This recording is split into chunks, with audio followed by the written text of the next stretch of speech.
Average kinetic energy of mono atomic, अच्छा mono atomic का degree of freedom 3,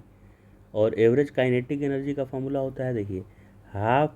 Boltzmann constant into T, ये पर degree of freedom एक molecule का होता है ना।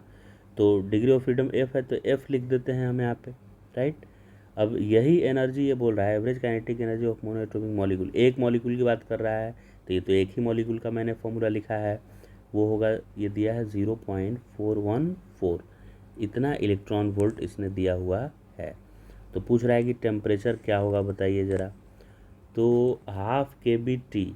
इसका वैल्यू अगर हम देखें, एफ़ का वैल्यू 3 लिख दें क्या, मोनो एटोमिक है ना, डिवाइड बाई 2, और के बी का वैल्यू क्या लिखें सर, 1.38 इंटू 10⁻⁻23। अब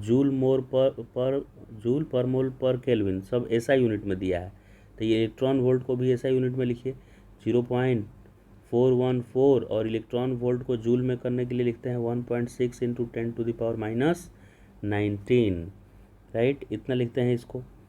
तो ये इतना जूल दिया हुआ था, और टेम्परेचर यहाँ पे ये वाला टी पता नहीं है हमको, तो ये ऐसा यूनिट में ही आएगा केल्विन में, तो टी बराबर कितना आएगा, ये इस सब को उधर 2 को मल्टीप्लाई करिए और ये जो है टर्म वो डिवाइड होगा, यानी 0.414 into 1.6 10⁻⁻19 into 2 divided by 3 into 1.38 into 10⁻⁻23। तो इसको